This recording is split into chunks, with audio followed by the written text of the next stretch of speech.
భారత గణతంత్ర దినోత్సవాన్ని పురస్కరించుకొని వైఎస్ఆర్ కాంగ్రెస్ పార్టీ కేంద్ర కార్యాలయంలో పార్టీ జాతీయ ప్రధాన కార్యదర్శి రాజ్యసభ సభ్యులు శ్రీ సాయిరెడ్డి గారు ముందుగా గాంధీ గారి ఫోటోకి, అదేవిధంగా అంబేద్కర్ గారికి, రాజశేఖర రెడ్డి గారికి ముందుగా నివాళులు అర్పించే కార్యక్రమాన్ని తీసుకోవడం జరిగింది.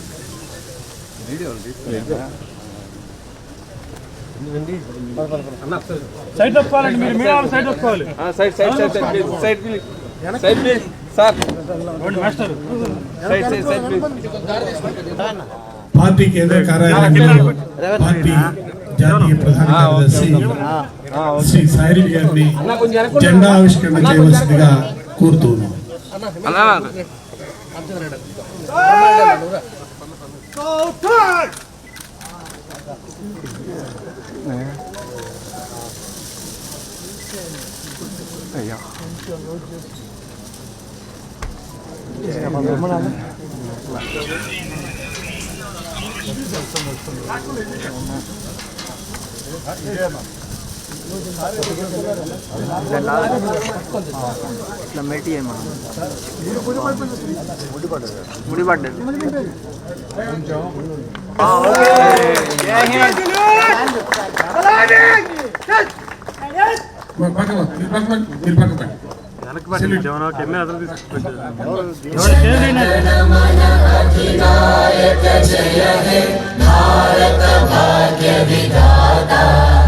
पंजाब सिंधु गुजरात मराठा द्राविड उत्कल बंगा विंध्य हिमाचल यमुना गंगा उच्चल जलधि तरंगा तव शुभ नामे जागे तव शुभ आशीष मागे गाहे तव जय गाथा जनगण मंगलदायक जय हे भारत भाग्य विधाता जय हे जय हे जय हे जय जय जय जय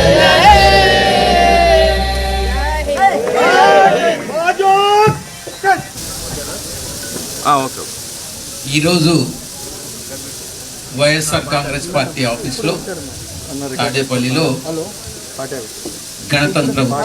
గణతంత్ర ఉత్సవాలని జెండా ఆవిష్కరణ ద్వారా మనం జరుపుకుంటా ఉన్నాం. 74 గణతంత్ర ఉత్సవాలని పూర్తి చేసుకొని ఇప్పుడు 75వ గణతంత్ర ఉత్సవాన్ని జెండా ఆవిష్కరణ, జాతీయ జెండా ఆవిష్కరణ ద్వారా మనం దేశానికి సెల్యూట్ చెప్తా ఉన్నాం. 1946లో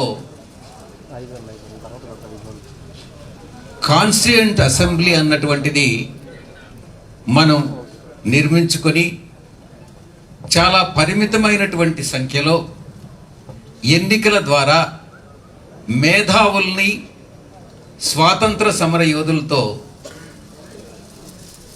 ఆ కాన్స్టిట్యూయెంట్ అసెంబ్లీ నిర్మించిన తర్వాత కొన్ని సంవత్సరాలు శ్రమించి 1949 జనవరి 26న కాన్స్టిట్యూయెంట్ అసెంబ్లీ భారత రాజ్యాంగాన్ని ఆమోదించడం జరిగింది. ఆ తర్వాత ఒక్క సంవత్సరానికి 1950 జనవరి 26న భారత రాజ్యాంగం అమలులోకి తీసుకురావడం జరిగింది.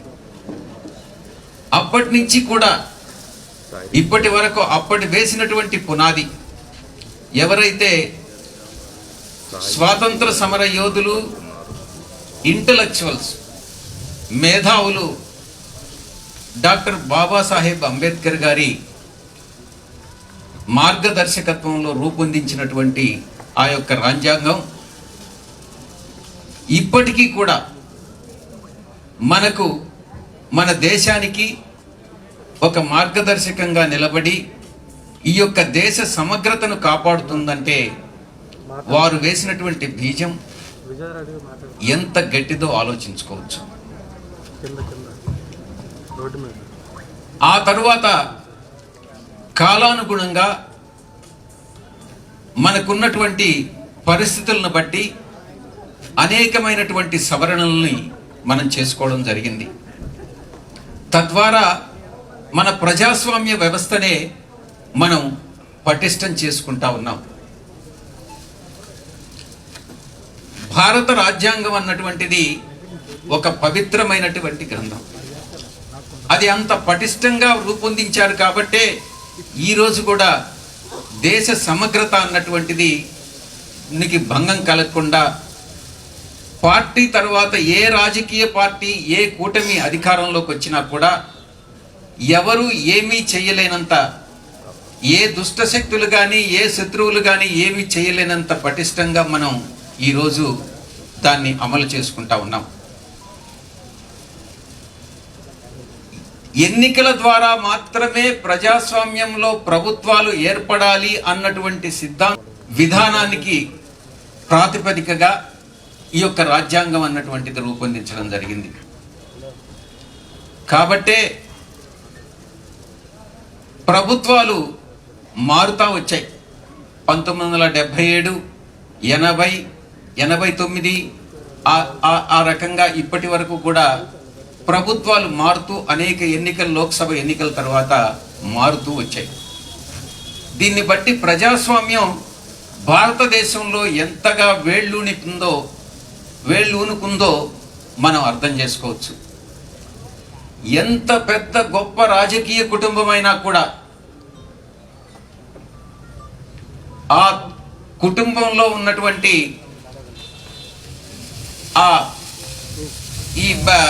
ఈ హెరిడిటరీ అన్నటువంటి దానికి స్థానం లేకుండా ప్రజాస్వామ్యంలో ఎన్నికల ద్వారానే ఎన్నిక కావాల్సి వచ్చినటువంటి, ఆ ఎన్నిక కాబడేటటువంటి ఆ వ్యవస్థ రూపొందించినటువంటి ఆ రాజ్యాంగ వ్యవస్థ నిజంగా అభిలషించనీయమైనటువంటిది.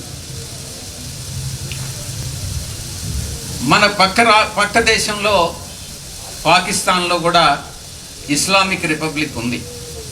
కానీ భారతదేశంలో ఉన్నంత పటిష్టంగా పాకిస్తాన్లో లేదు. దీన్ని ఒక పోల్చి చూసుకోవచ్చు. అదేవిధంగా ఐరోపా దేశాల్లో కూడా, జర్మనీ కానీ మిగతా దేశాలు కానీ ఎక్కడైనా కూడా ఇప్పుడిప్పుడే ప్రజాస్వామ్యం అన్నటువంటిది అక్కడ వేళ్ళూనుకుంటా ఉంది. ఈ యొక్క రాజ్యాంగాన్ని ఇచ్చినటువంటి మన నాయకులు, మేధావులు, స్వాతంత్ర సమరయోధులు, ముఖ్యంగా బాబాసాహెబ్ అంబేద్కర్ గారు, వీళ్ళందరినీ కూడా ఒక చరిత్రలో మనకు మార్గదర్శకులుగా ఈ యొక్క దేశానికే గర్వకారణంగా చరిత్రలో నిలిచిపోతారన్నటువంటి దాంట్లో సందేహం లేదు. మనం ఈ యొక్క రాజ్యాంగాన్ని అవసరమైన మేరకు మార్పులు చేసుకుంటూ, దాన్ని చట్టబద్ధంగా మార్పులు చేసుకుంటూ, జ్యుడిషియల్ చెక్ అన్నటువంటిది ఆల్వేస్ ఉంటుంది, స్క్రూటినీ అన్నటువంటిది. తద్వారా భావితరాలకు ఈ రాజ్యాంగాన్ని మనం అందించాలి అన్నటువంటి అంశాన్ని గుర్తుపెట్టుకొని మనం అన్ని రాజకీయ పార్టీలు కూడా నడుచుకోవాలని విజ్ఞప్తి చేసుకుంటూ ఈ యొక్క గణతంత్ర ఉత్సవాల్ని మనం అత్యంత ఉత్సాహంగా జరుపుకుంటున్నామని తెలియజేసుకుంటూ సెలవు తీసుకుంటాం. ధన్యవాదాలు.